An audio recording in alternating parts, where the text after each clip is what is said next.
Let's do it. Welcome to the February 2021 Tech for Good Southwest Florida meeting. We are coming up into our eighth year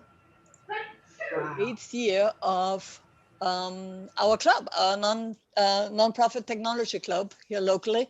And we went national in March 2020 when everybody needed to hunker down. And so we had about 10 events, maybe 8 events online, and we continue in 2021. And tonight, I have a wonderful guest with us, Karen Graham from TechImpact, and she's gonna tell us about their study and how you can make your dollars count in technology investments. Before we, however, get into medias res, I would like to go just around the room here to let Karen know your name and what organization you're with and where you're from. And Donna, do you want to start? Sure. I'm Donna Johnston.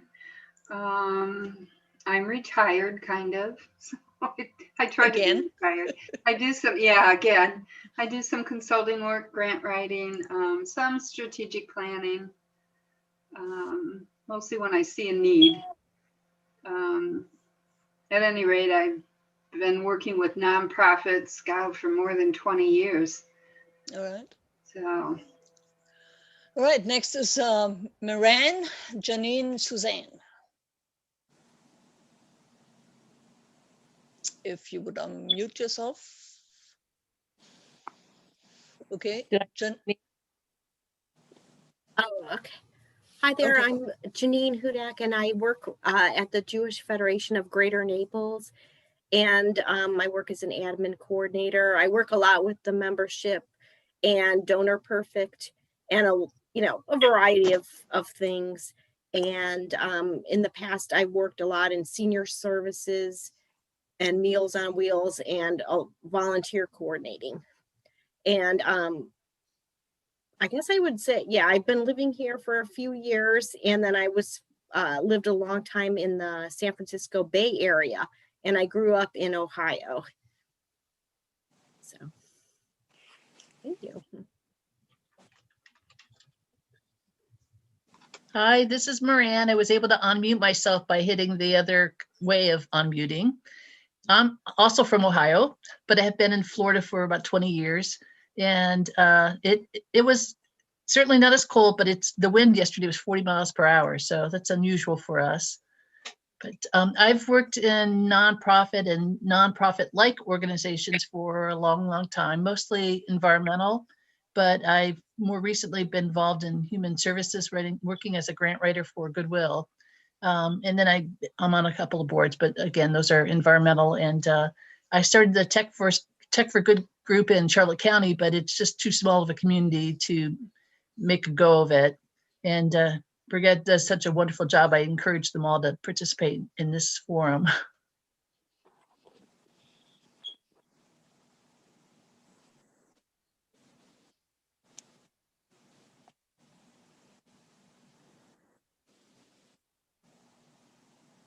Suzanne, you're up.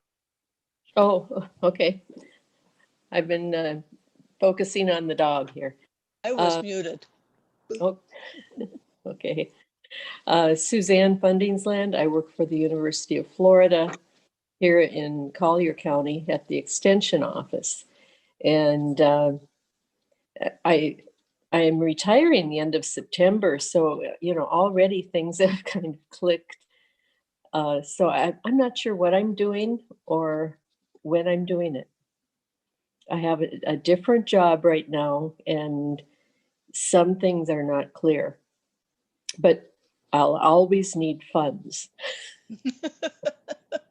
Yeah, but September is going to come up fast. Right? Oh, I know. Yeah. I'm retiring, but that doesn't mean I'm not going to do something. Right. Yeah. Okay. Anne, then Will, and then Mark.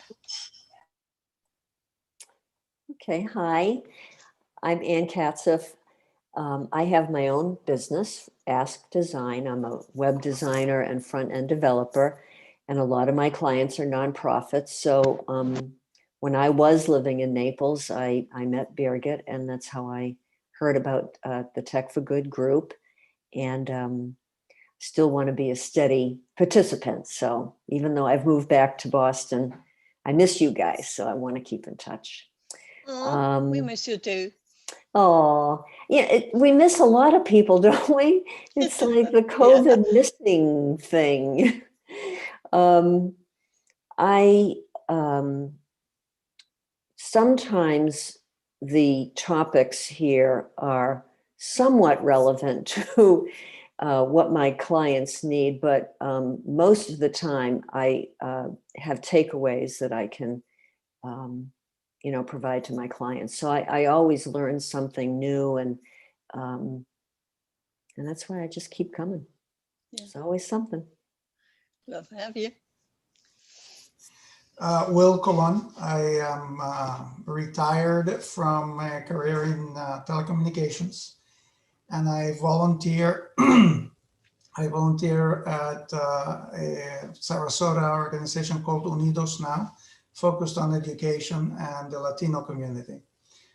Most of my work centers on everything I do for them is about technology. I'm the only technologist supporting the organization. And Birgit, we talked a long time ago regarding CVCRM, and we've been pretty successful using it. Excellent, excellent. Yeah, I remember. Yeah. Oh, and Mark just disappeared on us. Okay, Wendy and then Ivan. Unmute. I'm Wendy Rydell. I've been in Naples for a little over 15 years, having visited for 10 years before that. I worked for just over 30 years for the federal government in Washington and moved here when I retired. I am with the League of Women Voters of Collier County. I've been their email manager and calendar manager for probably something over 10 years. And this past year, we made a major move.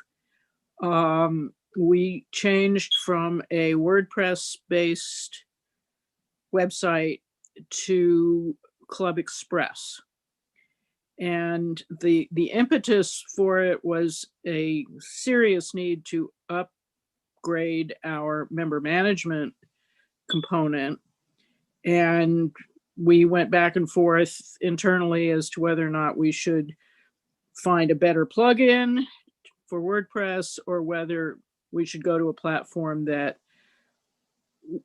basically built the website on top of the other functionality. And that was the route we took. We had a wonderful team of 5 people with different technical capabilities and different backgrounds within the league that made it all come together within about 3 months from start to finish to go live. Got our renewal process, which has always been a big headache. It went so smoothly this year, much easier for the membership people and the treasurer than it ever has been in the past. So we're deeming phase 1 a success. Good. And now it's a question of getting our members to take advantage of all the features that the system has. Well, thank you, Wendy. Ivan? You need to unmute yourself. I know that.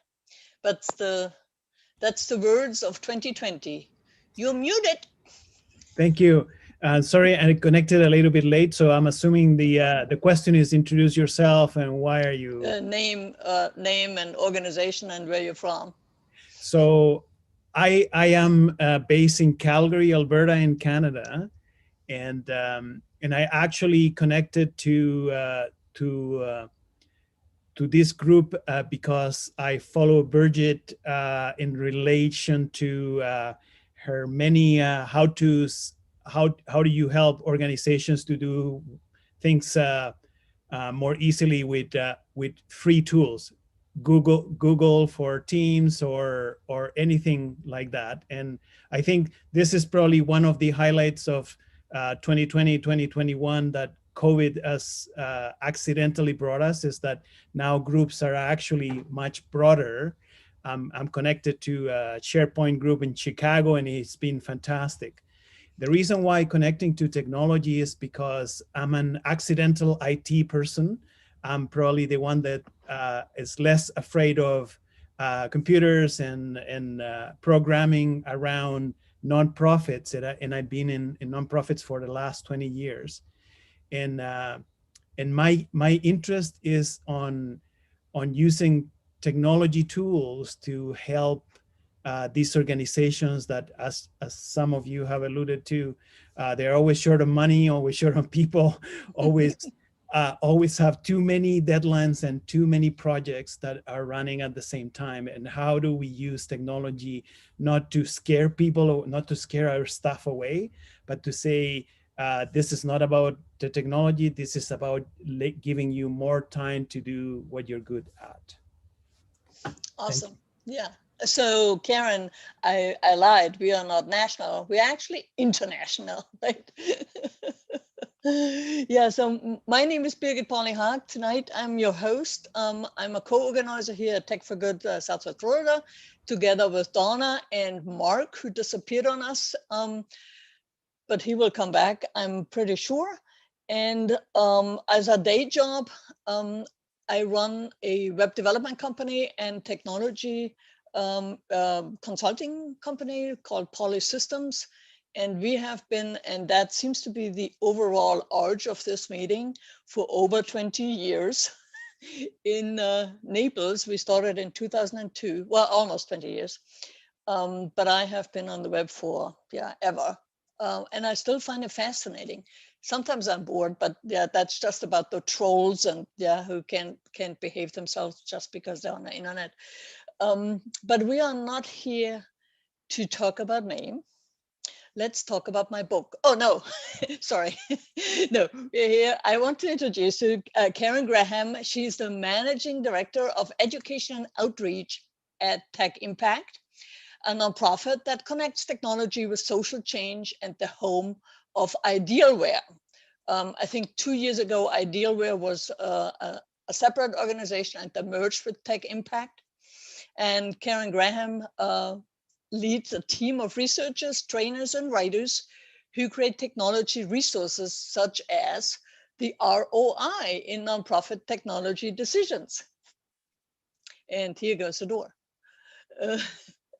So the publication ROI in nonprofit technology decisions is pretty much the topic today, and all designed to help nonprofits and philanthropic leaders put their vision into action.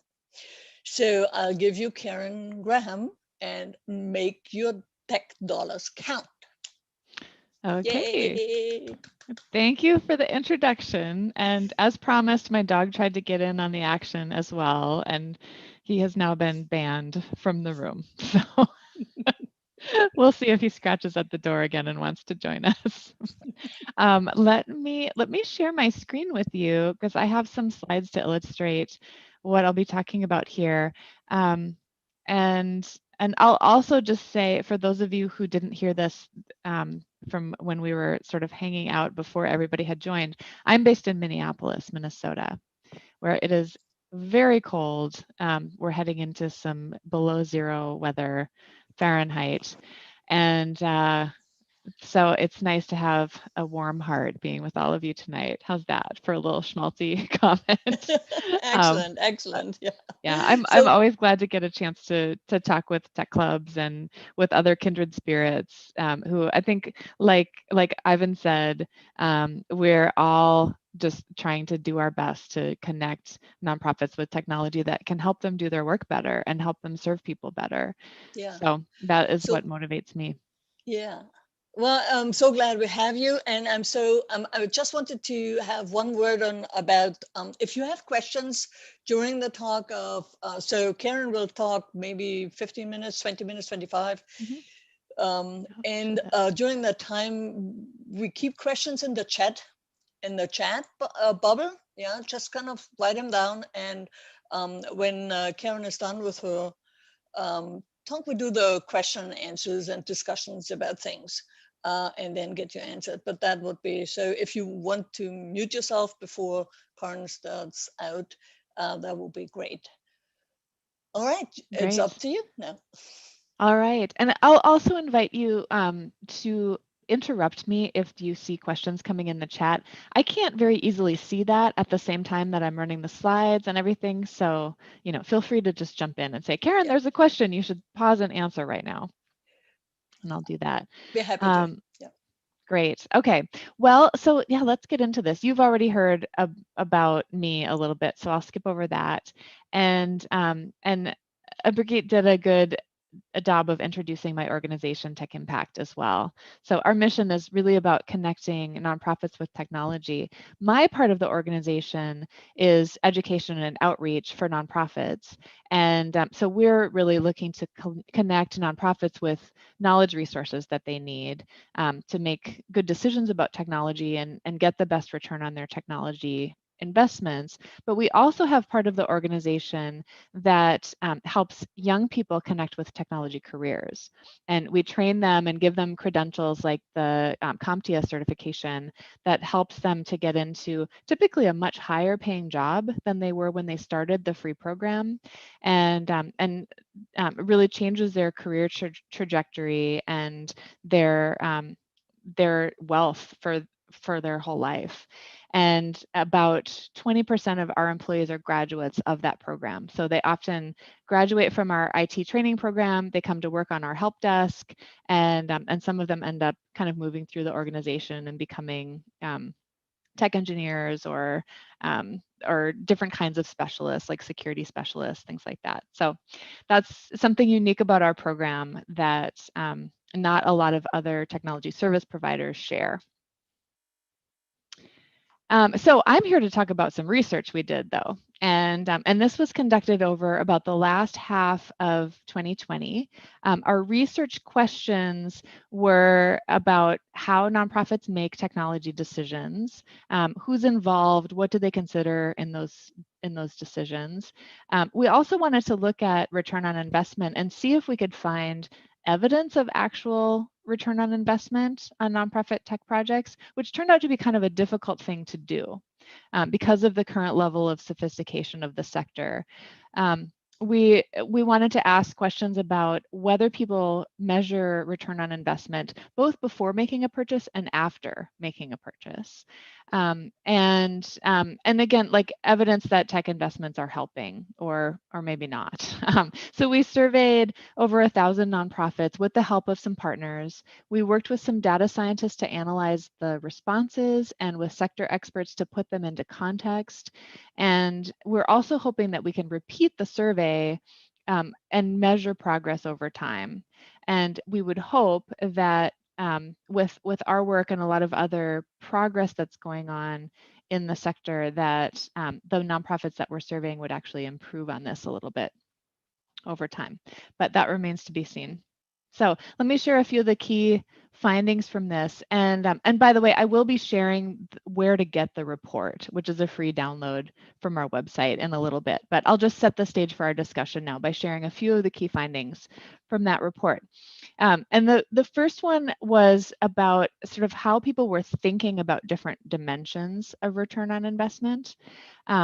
Most organizations in the survey were considering organizational and operational benefits. So, you can see that at the bottom here. I don't know if my pointer shows up on your screen, but the bottom bar shows that, a lot of organizations weighed that pretty heavily. And they also, the next most important aspect to them was financial benefits. That's also fairly strong. But then when it started to get into social benefits, like social impact of technology investments, then that wasn't quite as strong. That was the lowest one, aside from this other category, which we're not exactly sure what all that comprises. Now, the financial benefits were actually the second one, but they're not as strong as we expected, because in the study there were a large number of executive directors who answered.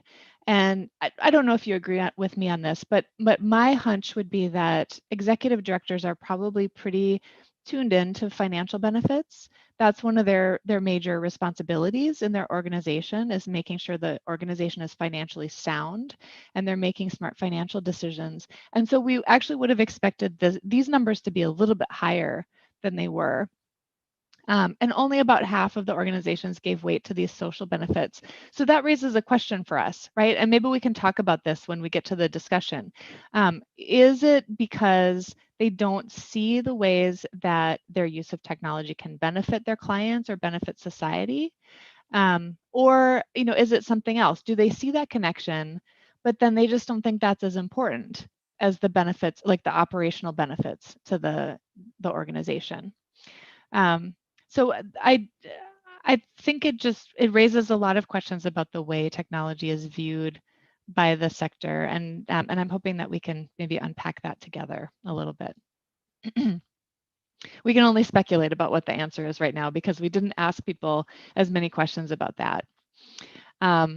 We did also ask about return on investment for a bunch of different kinds of technology, and then we worked with some data scientists to create a weighted average of how organizations were perceiving return on investment for technology overall on a 1 to 4 scale. So that's what you see here. And this is broken down by size of organization. And you'll notice, like, this is almost a straight line across all the different sizes of organizations, right? It was pretty consistent at this medium, like 3 out of 4 level, regardless of size. And so our conclusion from that was that the size probably isn't the key to maximizing return on investment, in spite of what some people think. Like, some people might just think, oh, if you're a bigger organization, you probably have more capability to get better return on investment, right? But what we discovered here, or what we speculate here, is that it has more to do with organizational practices and culture. That's what can unlock ROI, rather than just having a bigger budget. And I think that's good news for small organizations. And then I told you we asked about return on investment for all these different categories of technology. It's not a comprehensive list, but these are some of the ones that we were most interested in looking at. And so you might notice here, like, I know there were a few people who work on websites, like Wendy, and who was the other person? Oh, it was Anne. So websites were perceived as having the strongest return on investment overall. So that might be of interest to you out of these categories. And then project management software, fairly low, okay. And then data integration, that was something that I wanted to dig in a little bit more. Like, why is it that that people are perceiving lower return on investment on data integration? Again, is it because it really isn't giving them a very good value for their dollar? Or is it because they're not doing a good job of it? So, they invest in data integration, but they don't have all of the culture and the practices around it that help them really get the full value. It might be like, when I buy a treadmill and then I let it sit in my basement collecting dust. So maybe that's what explains why people are perceiving a low value from data integration. It is a hard thing to do. So that's another thing maybe we can talk about later if you want. So, okay, let's go to the next one. And this one was about the length of time that these decisions took.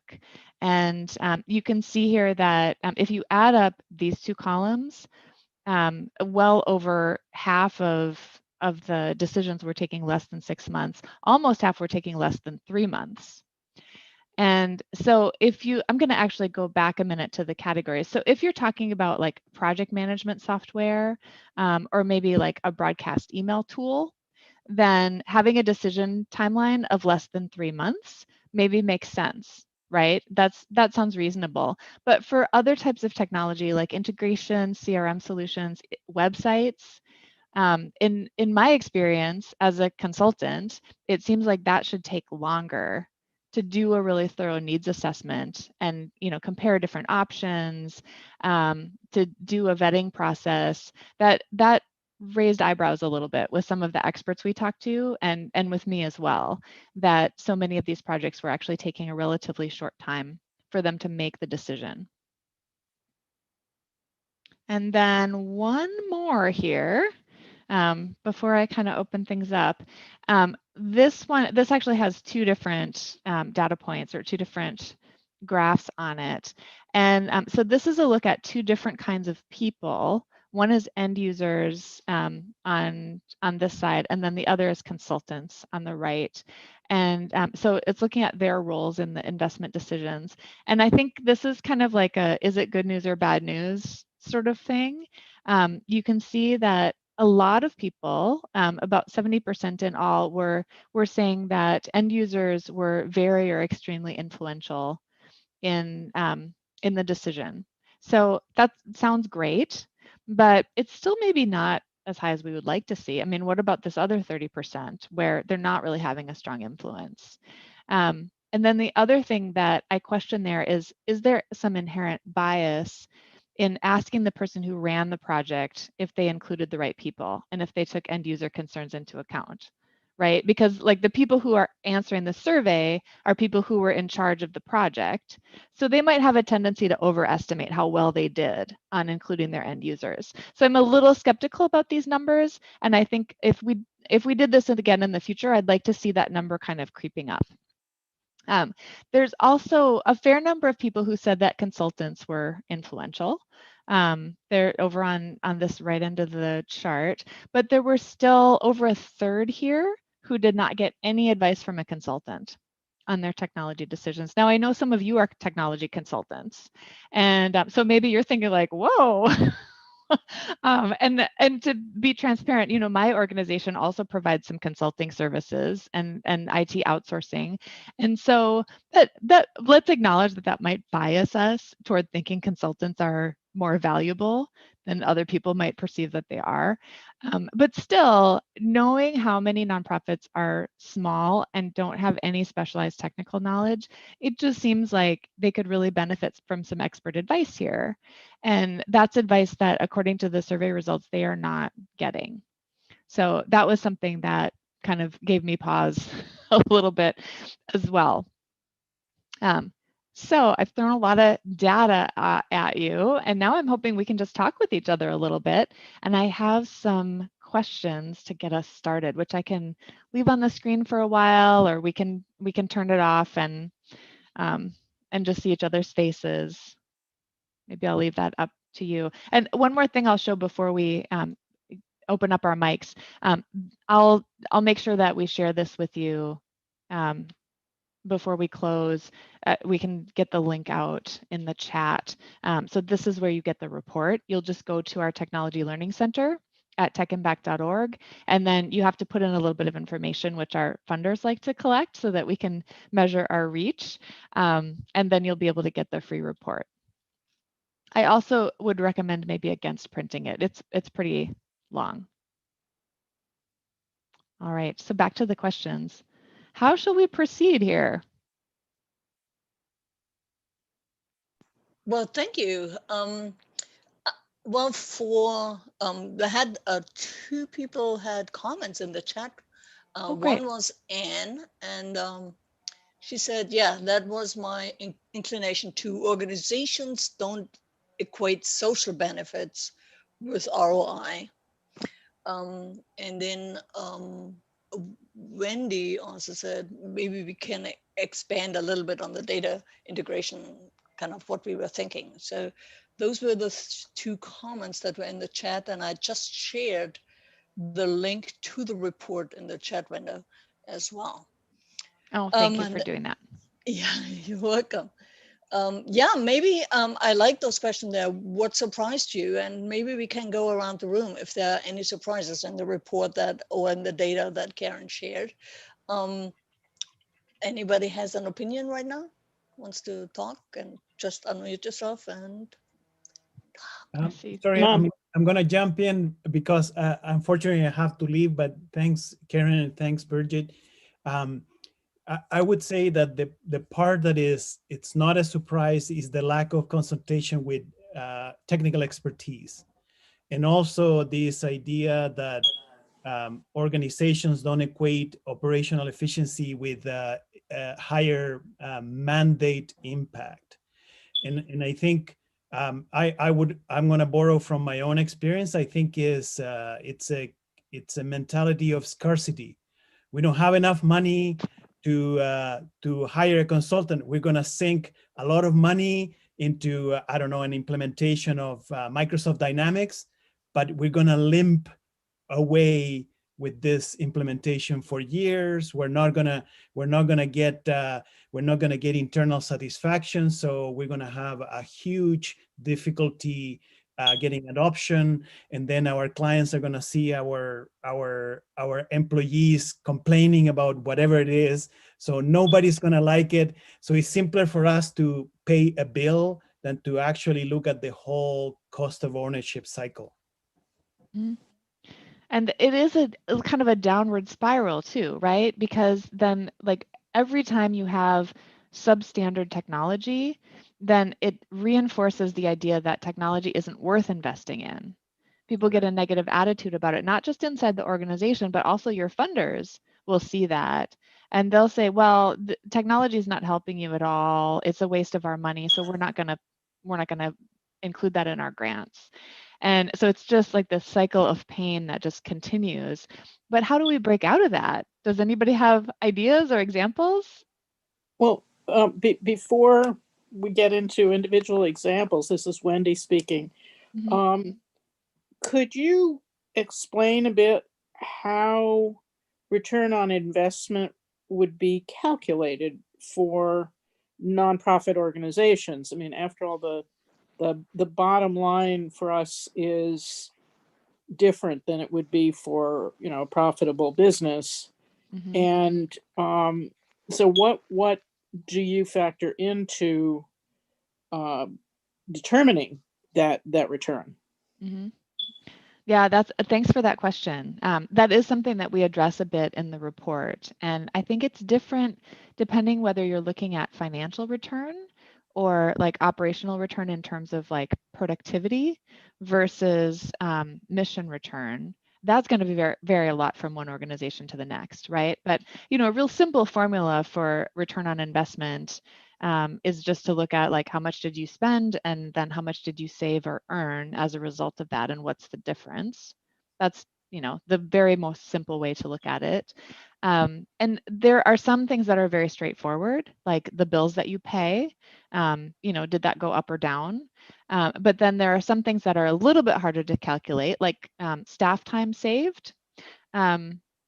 So the one way that we sometimes calculate that is by, I've actually done this as a consultant, like taking a stopwatch. And I had a client who wanted to invest in a new CRM. And their main motivation was because they thought that with their current processes, they were just wasting a lot of time doing data entry. And with the new CRM, they would be able to automate some things that would save them staff time. And then staff time alone is not like, saving staff time is not valuable unless it can be used for something different.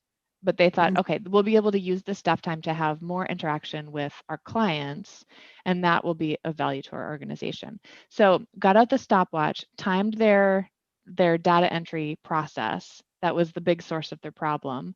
And then we assigned a dollar value to that based on an hourly rate plus benefits plus overhead. And what we figured out is that they would actually be spending several $1,000s more every year with the new CRM than if they just hired somebody to do their data entry. That was an interesting finding. That does not surprise me at all. Yeah. Because particularly in my experience in government, when we went from a pencil and paper recording system that had been in use effectively for decades going to capturing all that data electronically, took far more staff time. The benefit was that the data then became available throughout the organization rather than people having to go consult that central registry where it was being captured manually or on paper. So, right.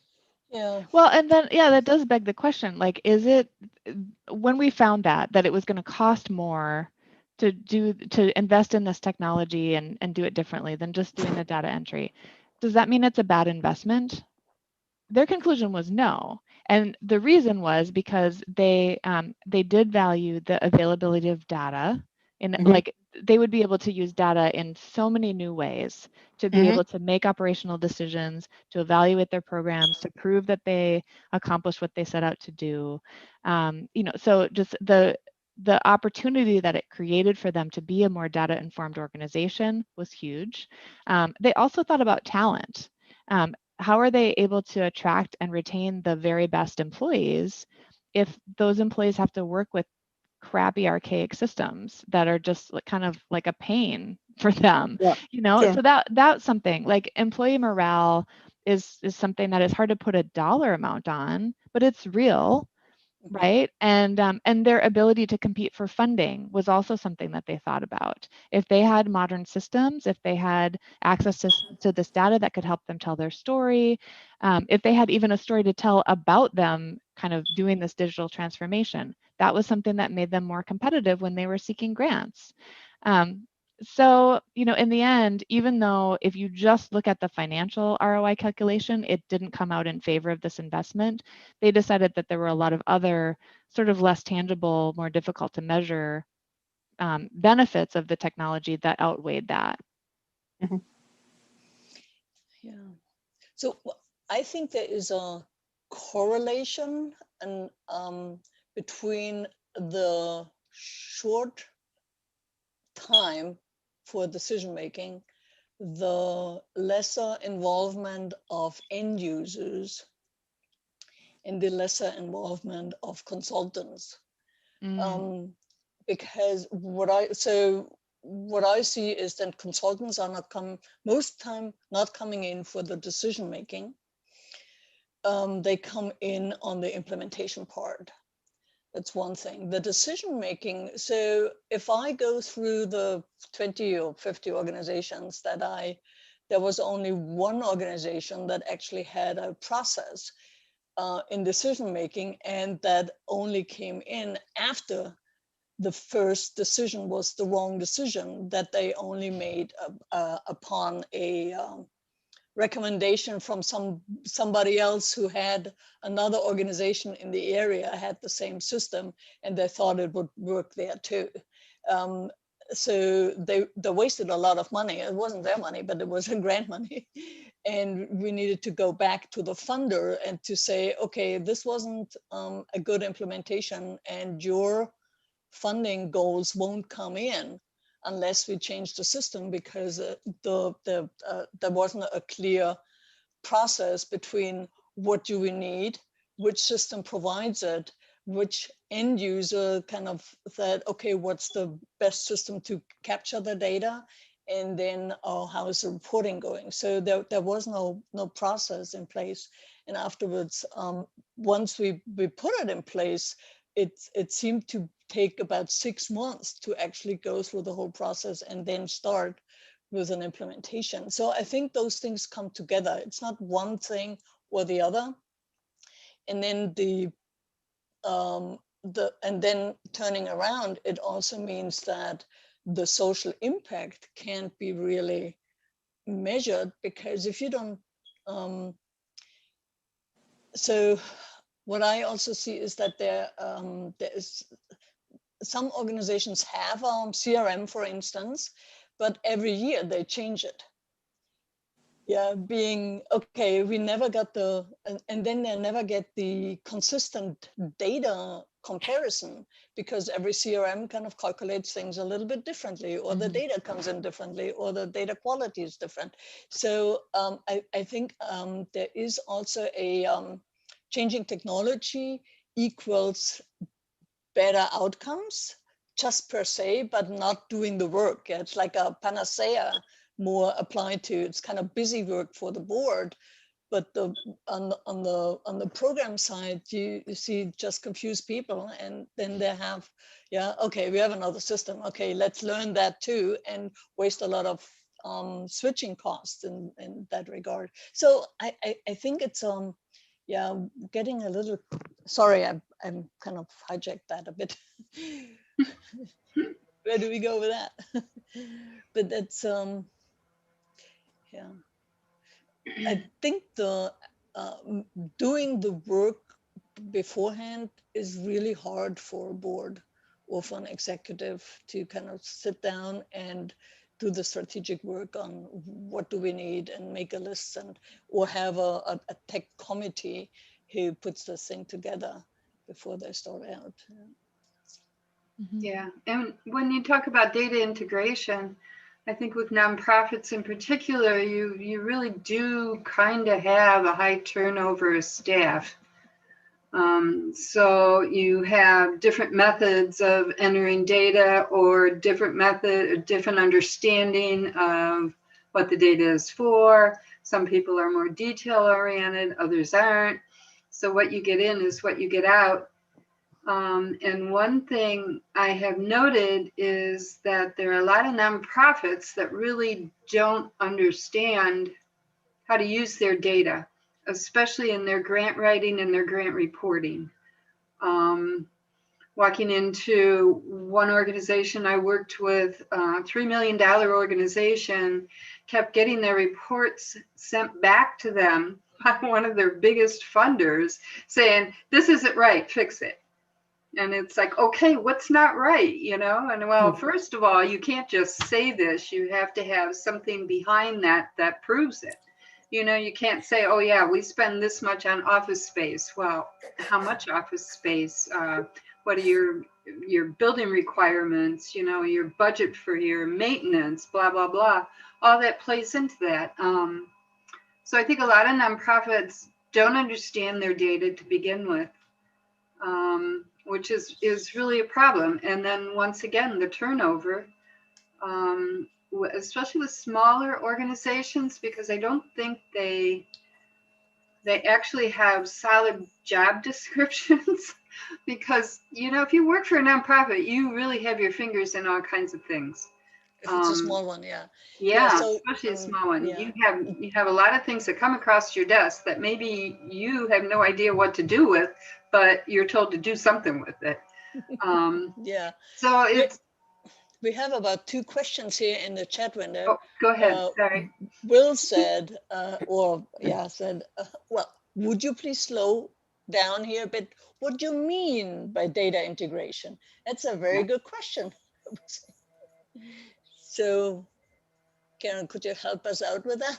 Yeah, and you know, we didn't define that when we asked the question. So that's a possible explanation for, you know, why did organizations rate that low? Maybe they were defining it very differently from each other. I'm not sure. That is one of those terms almost like innovation, where it can mean a lot of different things. Yeah, right. Yeah. So maybe that's part of our work. You know, for me as part of TechImpact, and for some of you in the roles that you have in like organizing this group and connecting with other colleagues that work in nonprofit tech, maybe we need to start working on a better definition of some of these terms, and that could help. I'm curious to know, you know, maybe from you, Donna, since you were talking about data integration, or from anybody, what do you think the solution is? You know, are there obvious things that nonprofits could do better to get more value out of that? Well, I think they just need more education in that area. Seriously. Seriously, yes. Yeah, the community foundations and a lot of, well, NCEF here in Naples, the Naples Children Education Foundation Fund. They're all requiring these that you keep track through your program of all your data, and maybe nonprofits just don't have the personnel to keep track of that data the way they should. And I won't say that they make it up, but they may guess at it, which means they're probably not getting an accurate number at all. Bottom line is, and I think the Community Foundation here has at one time offered some kind of workshops in how to collect and how to use data to better plan, to better execute programs, to get more out of what you're doing, and especially in reporting. I spoke to somebody from a community foundation just one-on-one after I had shared a draft of the report with her, and I talked with her about her experience choosing and implementing a CRM system for the foundation, like a grants management system for her community foundation. And she said that they did an initial ROI calculation that was kind of speculative, thinking about how they believed that it might affect the organization, what the benefits and costs might be.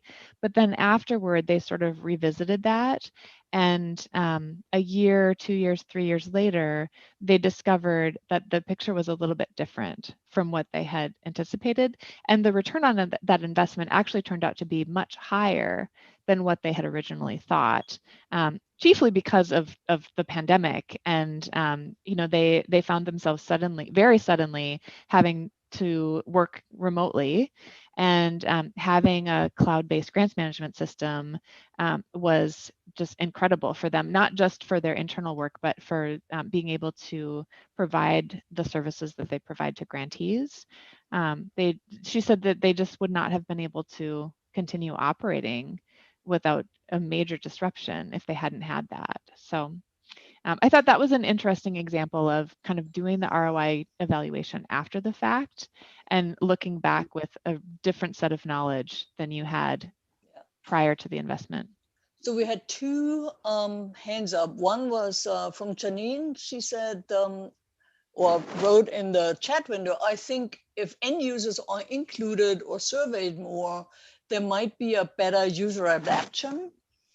They have more buy-in and ownership. Do you agree?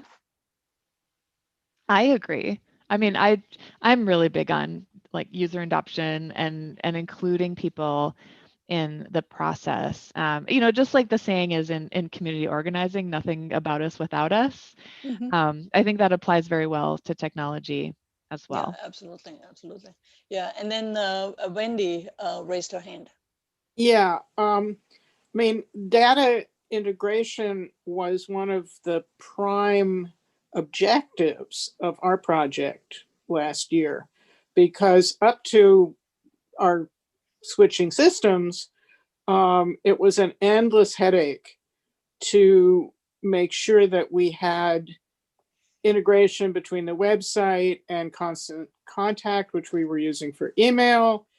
That got broken along the way. So, it meant nothing was automatic other than notices to the relevant people saying, okay, you have a new member, and 2 or 3 of us had to do separate manual operations to enter that data.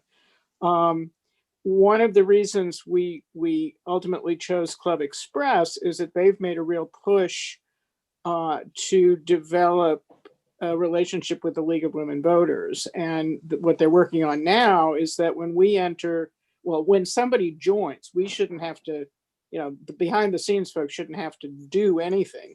When somebody joins, that information now informs the emailing, the event registration, all of that. But in addition, hopefully within the year, it will send that information, that membership information, up the chain to the national organization.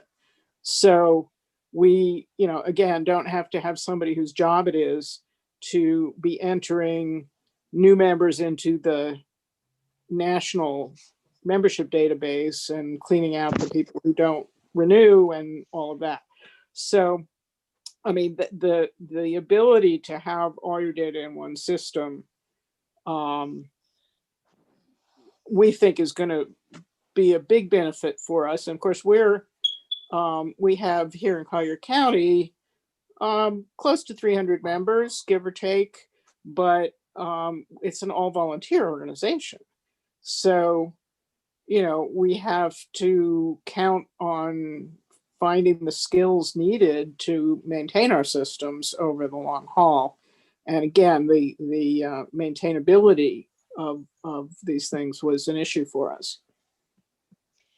And I think what I understood from your switch there was actually not a whole, how should I say it? Sometimes decisions are made because somebody has a vested interest in something. Yeah, so we worked for 2 years with an organization that wanted to go from a file-based database, and they were sending around the file all the time, yeah, to an online system, especially because most of them were not in town over the summer. So one was in South Africa, the other one was in Cleveland, the next one was in Mexico.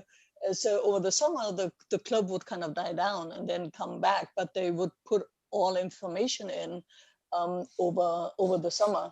And it seemed, and there was a vested interest in the person who maintained the single database, and he was also the president. So although there was lip service that things were need to be more accessible for all the other people, the events people, the email people, the membership chairs and all that, but there was a holding on to control, because all of a sudden it kind of gets out of hand. And for 2 years, the project manager on the organizational side tried to get past that. And sooner or later, they all gave up and they went back to their system. I think those are, although it would have been to get the events in one system, get the email and the membership all in one system, it was not well enough organized or bought in from the team members or from the head of those departments to say, okay, I do what I did the last 15 years and I'm not going to change it. I'm too old for that kind of thing. Yeah, no, well, in our case, the drivers initially were the membership manager and the treasurer, who, were constantly having to engage with each other as members joined, and the renewal process was a nightmare every year.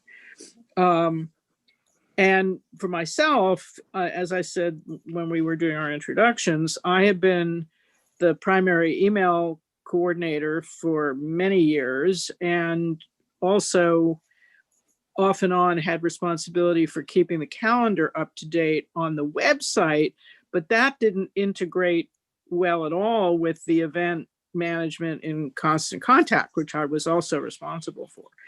So with the three of us, well, the three of us were on the team, plus 2 additional members, one of whom essentially was our project leader, our project manager. She had extensive IT experience.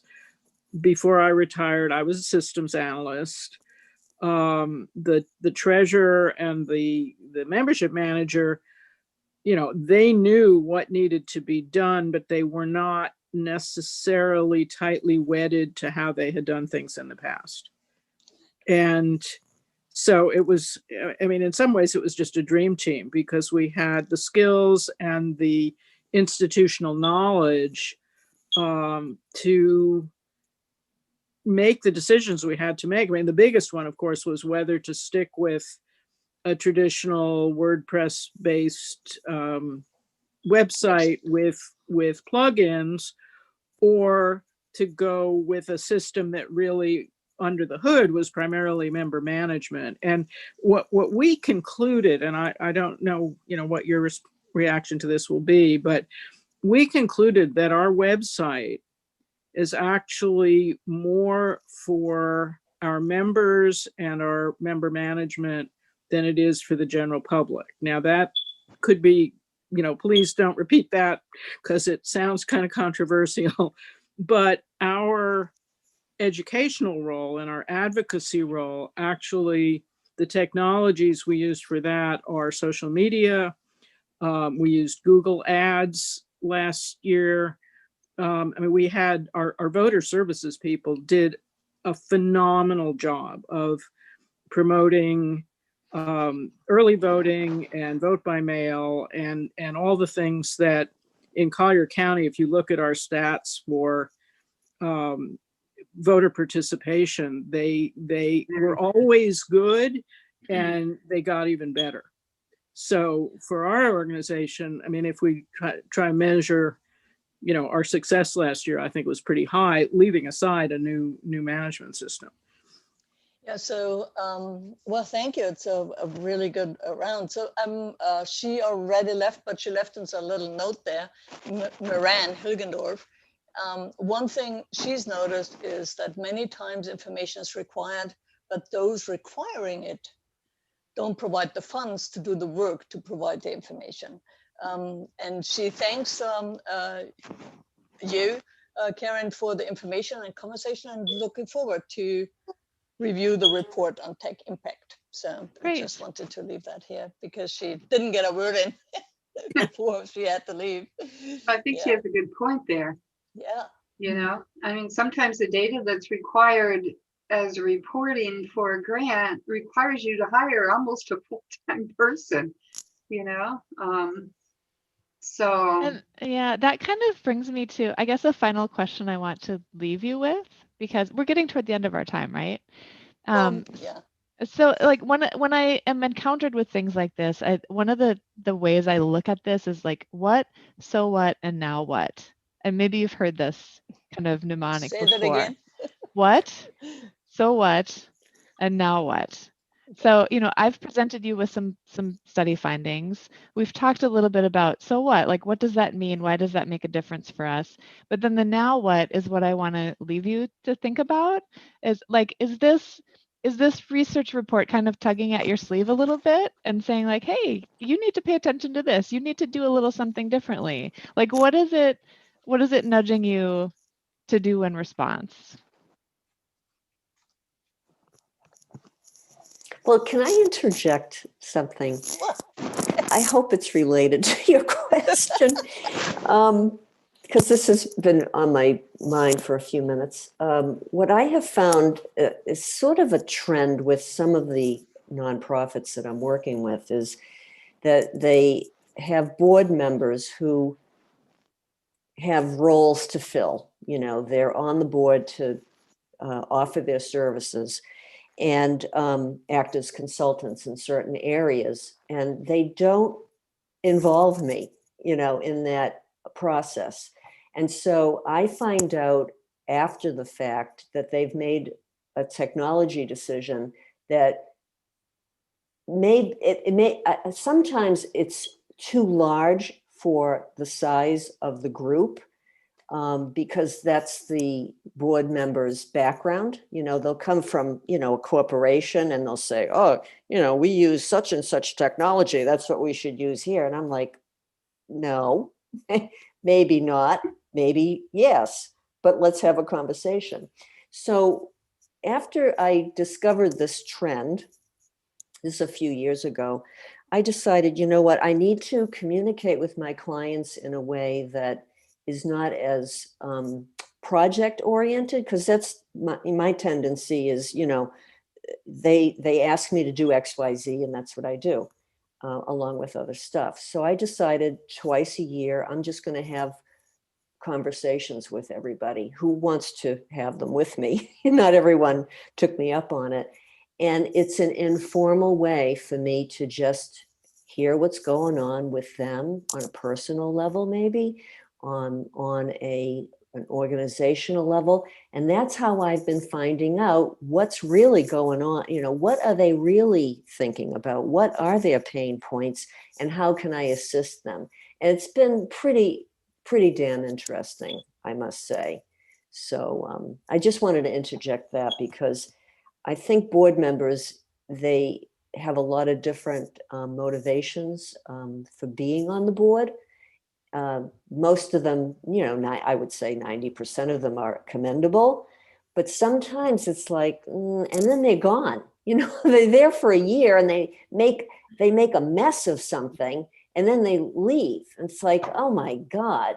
So sometimes it's just not the best way to go about making technology decisions, to rely on, you know, these are new board members I'm talking about. Long-term board members who know the history of the group, that's a different conversation, but I'm talking about I met a CEO at a thing a year ago, and he said no one on he doesn't put anyone on his board until they have worked for the organization as a volunteer for a year. That's and they so know wise. the inside and the outside, and then Mhm. they can become a board member.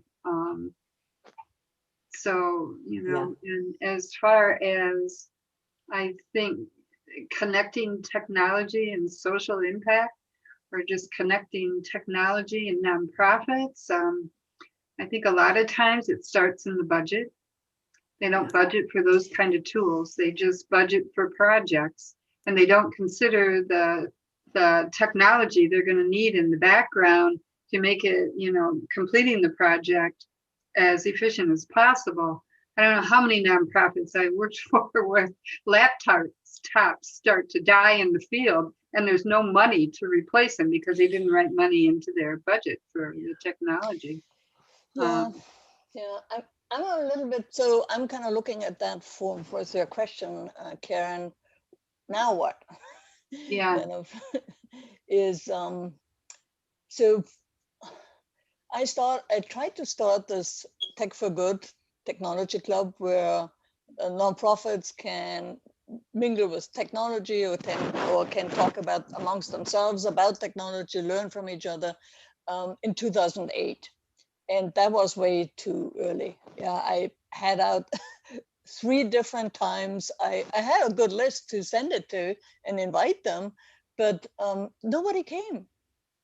Yeah, 3 different times, 3 different days. So I said, okay, I get the message. Nobody wants that. Fine, I do something else. And then 2013, we started up again with N10 and TechSoup's encouragement. Like Eli, you know them, Eli and Beth and Lister. I met them at the Nonprofit Technology Conference 2013, and then in July we started that. And I started very idealistic in terms of, okay, we need to talk about strategy, we need to talk about technology, being a strategic partner to an organization, and if there is a decision to be made, a strategic plan to be made, there also needs to be a technology plan, or at least have a technology person in the room. And that didn't go over well. Yeah, it was like technology decision was back then like an office supply store decision. Yeah, I go to the cupboard, get myself a CD, and then I have technology on my computer. And it's like buying a piano without the lessons, right? And that was very hard to kind of come by. But then, yeah, over the years it kind of changed, but it didn't change in that regard. There was still the strategic level was very, it's very, and I think we're getting there now, that every nonprofit organization, it needs to look at themselves as a technology organization. And technology is not something that the finance needs. It's not something that the secretary needs, or the executive director's assistant needs. Technology is what programs need, what marketing needs, and it all needs to go into one. So I think those that make decisions need to know more about technology than they're doing now. Yeah, it needs to talk about who can go on the board. It's not the one who volunteers. It certainly is the one who volunteers a year, but also needs technology background. Yeah, the skill set needs to be a little bit differently than it has been now, especially here in Southwest Florida, where executives come, retire here, and then need to kind of get on the go on the board, and then some of them do well and some of them don't. But I think, so that's kind of the arch that I have, kind of still pushing for this technology, the strategic approach to technology. I have not yet found a whole lot of people who go with me there to learn about it, but yeah, there is still hope in Naples.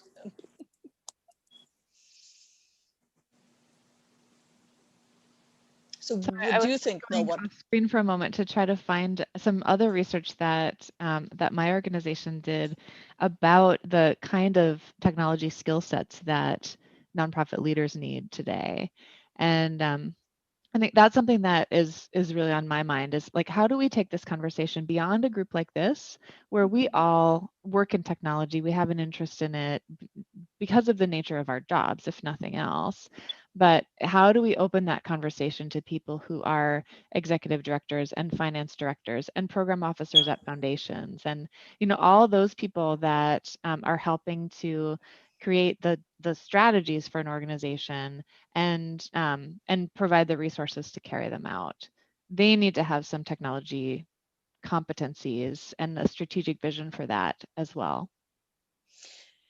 Yeah, I think it's a conversation with the funders, like foundations would be really good, because they also want to report on the impact that their own foundation does, and kind of combining the information that they get from the, I don't know, hundreds of organizations that they fund over 2 years, then come back report. So reporting wise, there definitely could be a push for it, like a United Way that needs certain reports. There are, and sometimes the technology is actually in the community, it just needs to be broader, because every community has, or any in the United States has somewhat HMIS, which is a human services database of all the clients who need emergency services to prevent homelessness. And in some, but it's not uniformly organized in the nation, but some communities have, the United Way is really involved in that, and so they require every organization that wants money from them to put the data in. So that is kind of a good incentive. Yeah, and I think otherwise it's really going to be hard. Yeah. I just shared in the chat, I did find that that somewhat older report on digital skill sets for nonprofit leaders. And then there's also one that we share with foundations and other kinds of funders about how they can do tech capacity building. That's awesome. Yeah, I'm gonna do thank you. Thank you. both of them. Yeah, thanks so much. Yeah. Any more comments or thoughts? Or... Will, Yes, are you Will? just Oh, raising no, your he's hand, or just are you saying saying goodbye? He's saying goodbye. He said, yeah. Just one more point. got I have his one head more spinning. thought. Can I Yay! share? Here's one more thought from me. Yeah. I'm thinking of large corporations who offer discounts and various goodies for nonprofits. I would love it if they got rid of some of the pain points, so that nonprofits don't have to spin their wheels and waste their time solving technology problems that are presented. And Facebook, I mean, within 1 week, 2 of my clients' Facebook business accounts got hacked. One of them got resolved quickly. The other one still isn't resolved. Why? No one responded to my client. No one from Facebook responded to my client. So, not to point out Facebook or Well, anything. that's a good They're victim not the only one, on. but that's the prime example of, she was just wasting her time trying to communicate and solve this problem. I was helping her, wasting my time. It shouldn't be that hard to get rid of that problem. So There are so many large tech companies that give nonprofit donations and nonprofit discounts and things like that, but some do much better than others at pairing that with actual help and, or ways to help those nonprofit clients be successful with their products. Yeah. speaking of data integration, and Willie who asked that question is now gone now, but he probably gets it on the recording, is so my husband works for Oracle, and they have a matching system for a nonprofit donation. And with COVID-19, it was increased from the previous year $300 to $1,000 maximum. But we noticed that even before, when we, of course, that's what we use is to kind of double up the money. That's the easiest way to do that. That we never got any communication from the nonprofits. Yeah, so there is a lot of wasted information. If it weren't nonprofits that we are communicating anyway, and just say, okay, well, let's get through them. There would not be a communication there. So, but it's an online system that goes way through that, but it does not include the communication with the donors. You know, which at one point maybe that's a little data integration point. You know, that would be really good.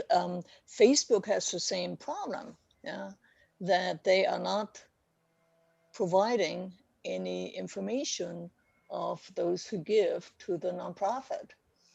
I don't know how PayPal Giving Fund does that. So there's how do you call it? Inflation of data and money out there, yeah. But it's not getting to the personal relationship that nonprofits need to have with their donors over a long period of time to, convert them to a reoccurring donor. And it's kind of, sorry. And that's vital. That's vital. I mean, that's part of your match for your grants is your donors. Yeah, anyway. Absolutely. So off to our next meeting quickly is. Thank you, Donna. Is April 6th, and it is marketing tools and tactics. Nothing in March. Yeah. Well, we did, but because we're running a month late, we're just going to run another to April. And then I was thinking, well, Margaret and I have to talk about it and then get back on the even months. Okay. Yeah, the problem what we ran into as a club was that we lost our online home. We had to, with N10 switching system, and then we have it now, but we still need to furnish it. So we so kind of up in the air. Yeah, and but I'm really excited about the system because it's an online community that could kind of because I don't think us going back to in-person meeting until the fall. And then it's kind of let the snowbirds come first kind of thing. That we said, okay, let's do every other month a meeting. But we also have that additional problem that we are losing a few members in the transition, from Meetup through N10, what's the name, Bevy, and then now to Salesforce. But we will come together in an online community where we actually can connect a little bit broader. You all need to have an account with N10, but you can also use the other online communities there. And we can organize our in-person meeting through that and have a much broader footprint in terms of the discussion around it. It's not just the knowledge in Southwest Florida or in our club. You can kind of participate in the whole N10 thing. So a big thank you to Karen for spending time with us. It was really wonderful. It was my pleasure. Yeah, thank you, Thank Karen. you, Karen. And and I already downloaded the report. So and in the chat is the email address from Karen at TechImpact.org. And if you have questions or other suggestions, I'm really happy that we had this event. And well, thanks again. And you have a wonderful spring. I hope we get to see each other in person and hug everybody. It's got to be a hug fest. Yes. Nice to see you all, albeit on the screen, if not in person. Yeah, good to see you, Mark. Sorry we missed an introduction, though. Well, my computer is acting up or it's my internet connection or my Zoom software, but it crashed, so it took me a while to get Is that your back new in. computer? No, I haven't set it up yet. Okay. I Ah, just wanted to. What did you get, Mark? Another HP. HP. Okay. All right. Thank you all for coming. I wish you a wonderful February, Black History Month. Just gonna bye-bye. Bye-bye. Everyone. Bye-bye. Thanks.